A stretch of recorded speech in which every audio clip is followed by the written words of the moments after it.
King Edward. Chapter 9. Luck. Edward knelt behind Morland, leaning over his shoulder so that he could see the cards the elf held. He was sitting away from the fire, so it was dark for human eyes, but Morland was the only one of the group who would allow Edward to see his hand. The other players, Beach, Myth, and Metz, said Edward brought them bad luck. Morland said it was not really a question of luck, but that their hands were reflected in Edward's face for those that had the eyes to see such images.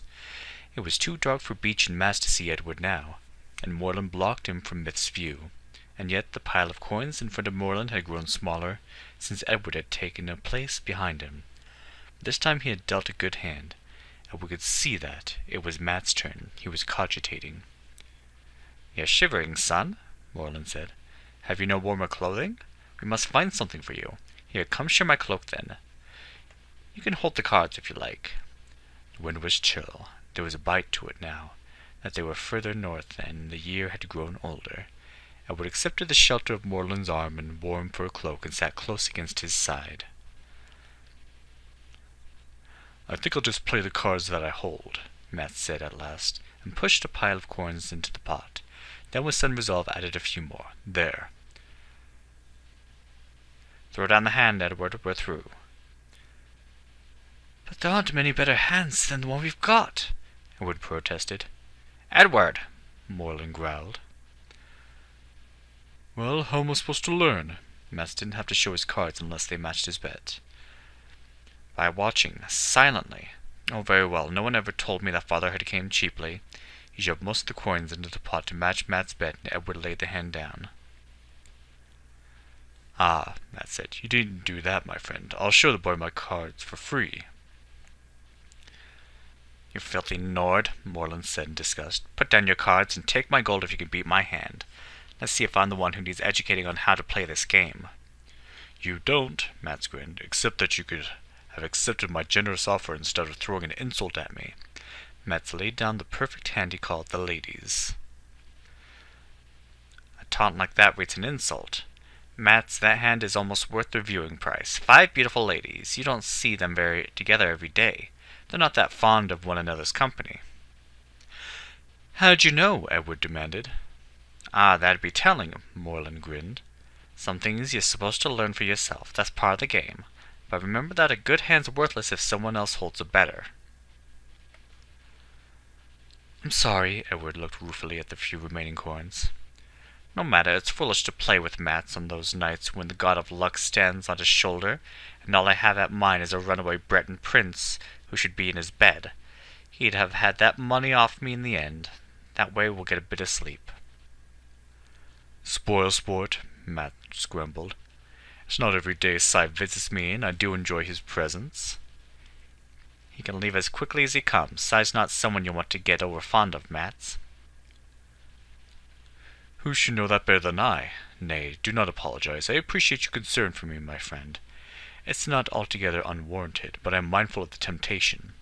I know how undependable Cy's favor is, and how capricious. I play only among my friends whom I do trust." "Good night, then." Morland and Myth went off to join those who were already asleep, leaving Mats and Beach and Edward by the fire. The Dark Elf's natural sleep pattern was a period of 5 or 6 hours during the day, and a short nap of 2 or 3 hours after midnight. Now that they were traveling, they were sleeping only at night, which was a difficult adjustment for Myth and Morland, who had to use spells to cope with it. Edward had slept a bit as soon as they had stopped for the night, while the others prepared supper. In consequence, he was now wide awake. Beach was yawning, and Matt seemed to require less sleep than the rest. "Tell me about Cy, Mats. I've never heard of him before. I didn't know there was a god of luck. I thought luck just happened." "Being as you're Breton, I can understand that. Bretons like things explained clear and reasonable, in sequence so one thing follows from another, and you know where you are. Most gods are like that. They lay down rules, and if you obey them and pay homage to the god, why then he or she grants you a favor. And the better you keep the rules, the more you worship the god, the higher you rise in his favor. Those rules aren't always easy to keep. One god's rules may require you to violate another's, but you know where you are." "Well, Cy's not like that. He's not a Daedra, but he's got a Daedric side to him for sure. One thing, if you worship him too much, he'll abandon you altogether. They call it Cy's affliction. It's an overwhelming desire for the god's constant presence. My father suffered from it, poor man. The disease is more than just a desire for the god's presence. The sufferers require continual proof of the god's favor, so they gamble incessantly. Not to win, for they all do with winnings is keep on gambling until they lose. Then they do what they must to raise a stake so they can gamble again. Oh, it's a terrible thing, terrible. My father sold me as a slave because of it. Later he sold my oldest sister. Then when he was in debt yet again, he killed himself in one of his rare lucid moments where he could see what was happening to him, what he was doing to his family, himself. Of course, I was just a kid when I was sold. I didn't understand. Thought it was because of some fault of mine that I'd been sent away, laziness or stupidity or disobedience. That if I'd only been a better son, it wouldn't have happened. That's Ariel's way. It's intended that children should respect their parents and learn from them. But some parents are deserving of respect. Well, it was a sickness in him, so my mother says. I don't know what he should be blamed for it, any more than if he had red plague or leprosy. I believe her. Yet sometimes I still feel it was my fault. Well, that was bad luck, you might say, but Sai sent me Morlin, and that was a lucky day indeed. What other god would put it into his head to stop one human from beating one on another? If any other elf in Tamriel would have turned away in disgust or stopped to watch and laugh at the stupid humans. 2 dark elf kids against 4 grown Nords, and for all they knew, I deserved what I was getting. I could have been a thief or murderer. I suppose I was a thief. I'd stolen myself, so to speak. Morlin can't say himself why he did it. He says he was spoiling for a fight that day, and seeing slave catchers on Morrowind soil did nothing to ease his temper. That's why I say it was Sai. But it was Morlin that listened to the god. There's no doubt it's a grand thing to feel Sai's hand on your shoulder. It's like riding the finest horse, like love itself. You're one with the world and everything goes your way. Everything's on your side instead of being the constant struggle that life really is. You don't have to be smart or handsome or kind or witty. Things just go your way. If you do something dumb, it doesn't matter. It'll turn out to be the right thing to have done. Lucky. Some folks do seem to be born lucky, others unlucky. I don't know why. Most everyone feels Sai's presence sometimes, I guess. You have, haven't you? Edward shook his head. He had no idea what Matt was talking about. Well, it's a kind of greed, I guess. This Sai's affliction. You see, there's only so much luck to spread around, and if a few folks got it all, there'd be none left for the rest. Like tonight, I won that last pot, but the others had to lose it. Everyone can't win with Sai. That's not true with other gods, not necessarily. You still don't understand, do you? Would you like to hear a story about Sai? Edward nodded. Mats was a good-natured fellow, but usually quite silent. Edward had thought him rather stupid. Mats's luck at cards seemed to have loosened his tongue. Now Edward saw that he thought a lot more than he talked. Long, long ago, when people were fewer and wolves were more numerous than now, a young widow named Josiah lived smack in the middle of what is now the province of Skyrim. She was an ordinary sort of woman, neither plain nor pretty. She had smooth brown hair, warm brown eyes, a short nose, a full round face, and a body to match. She had been born the only child of peasant farmers. Her parents had been carried off by typhoid when she was 17. Shortly afterwards she had married Tom, a strong young woodcutter with a cheerful disposition and a roving eye. He'd gotten her pregnant quickly, then turned his attentions elsewhere. Shortly before the babe was due, he'd been killed by the local goldsmith, who'd come home unexpectedly, found the handsome woodcutter in bed with his wife, and stuck a knife in his back. Tom's death had occurred on Heart's Day. The babe, a boy, was born 4 months later during mid-year. 2 neighbor women came to help her birth him, and one stayed a few days. After that she was left to cope with caring for her child and small-holding as best she could. One evening, the next morning star, Josiah went out to the small barn to do evening chores, leaving the babe asleep in his crib. The wind was howling. She had to clutch her cloak tightly around her. She milked and fed the cow, fed the pigs and chickens. When she left the barn, she walked out into a fierce blizzard. The wind had risen so that the barn door was wrenched from her hand and slammed back against the side of the barn. She couldn't even see the house, which was near the road, and some little distance from the barn, but she set off toward it with confidence.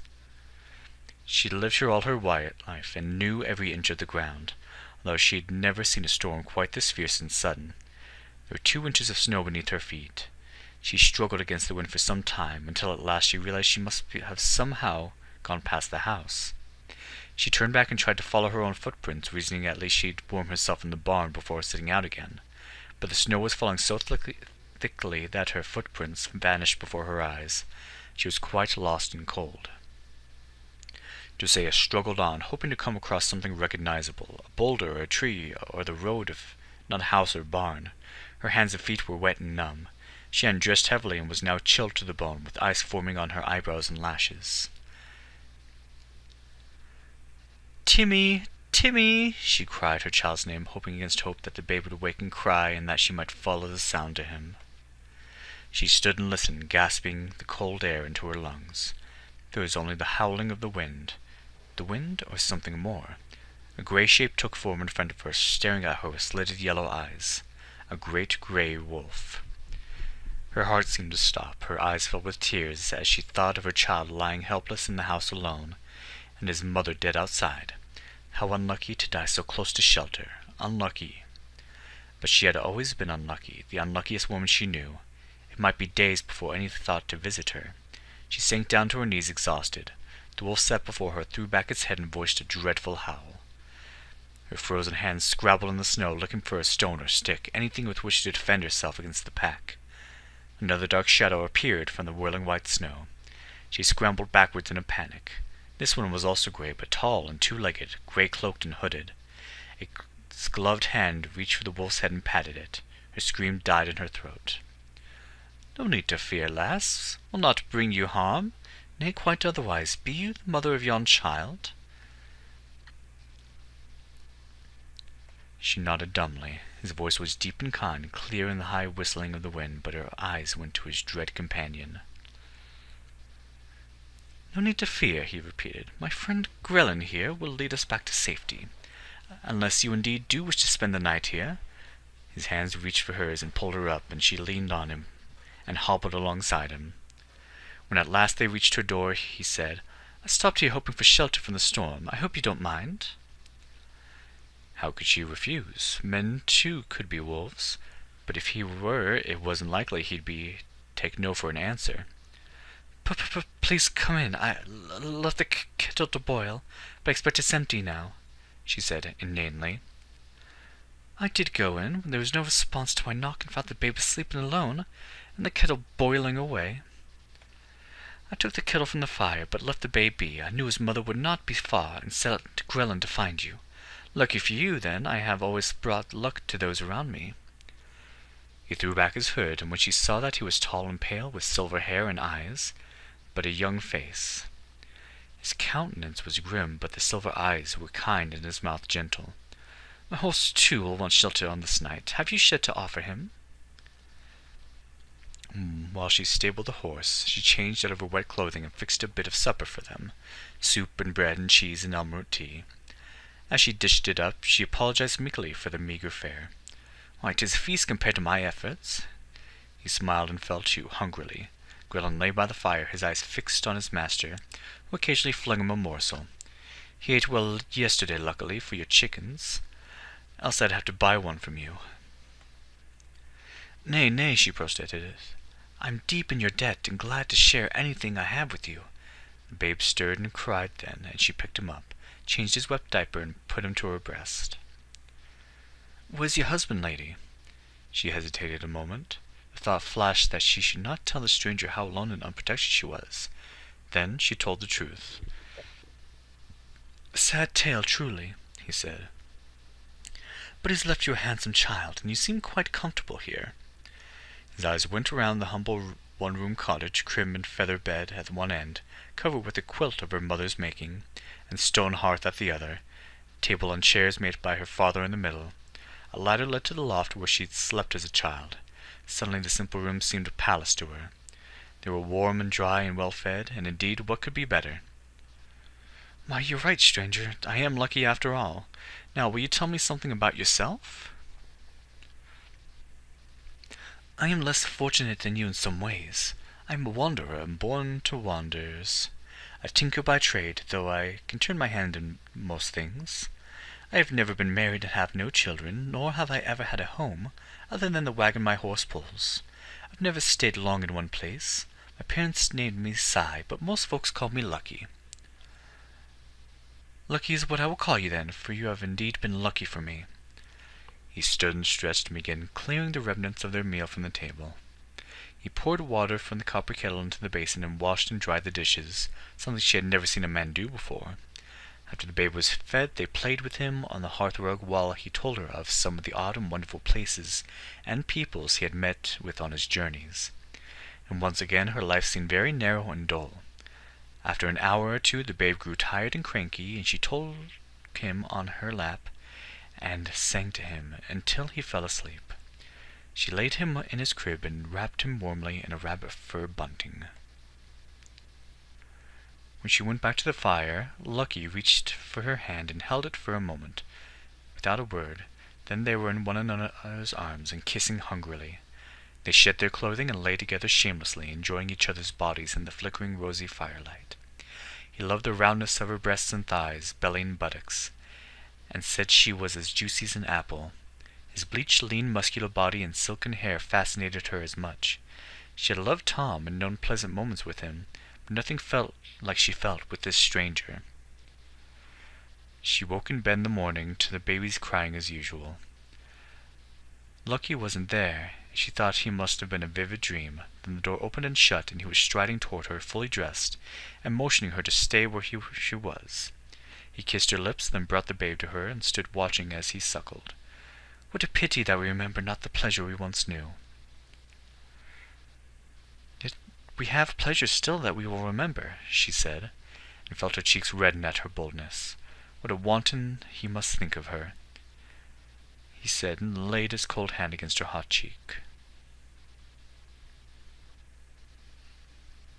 The storm had stopped during the night, but the snow was deep on the road, and it was clear that it would be days before the horse could pull Lucky's small wagon along the road. That wagon was brightly painted with leaves and vines and flowers, in red and blue and green and yellow. The wheels were red and with yellow spokes, had a canvas top also painted blue with white fleecy clouds. Josiah loved the wagon, but it sorted oddly with Lucky's quiet grayness. Lucky did small jobs for her, mending tools, hinges, and utensils. He cut more wood for her, saying that if she did not need it this year, there would be another. He stayed a week, and a thaw came, and then a freeze, and then the road was rutted, but fit for travel. They looked at one another in the morning light, and he said that it couldn't hurt to stay another day, or maybe two, if she was not tired of him. She wasn't. Another week. Lucky asked her if she would come with him. Her heart leaped at the question, but she looked around the little house where she had spent all her life, thought of her land and village and her babe, and said, "I can't go. I've no desire to travel, and I don't want to bring my babe up as a homeless waif." Pain flashed across Lucky's pale face, but he only nodded, harnessed up his horse, and kissed her goodbye. Tears clouded her eyes and blurred the gray wagon colors. Sun's dawn passed very slowly, with rain and sleet and snow, but nothing like the storm that had brought Lucky to her.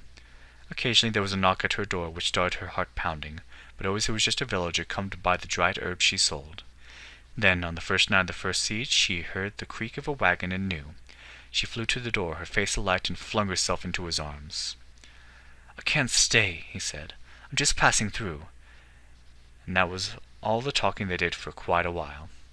Spring came, and crocuses poked their noses up through the snow. Lucky spaded up her garden. Curious neighbors came to call, but found out no more about him than she knew. She sold them eggs, her chickens were laying very well, and dried herbs and an elixir she made from her grandmother's recipe, which was sovereign for headache and rheumatism. They hired Lucky for odd jobs, despite the suspicion of him. Lucky continued to come and go, never saying where or when he'd be back, but he seldom stayed away more than a few days. He spoke no words of love, but loved her fiercely all the same. Josiah's round belly grew rounder, and she weaned Timmy to cow's milk. Lucky's trips became shorter and less frequent. All around the land prospered. Even the oldest could not recall a better harvest. In Hearthfire, Josiah birthed a beautiful baby girl with silver hair, but eyes of cornflower blue. Lucky held his child, and joy radiated from him, so that he seemed to burn with a white fire.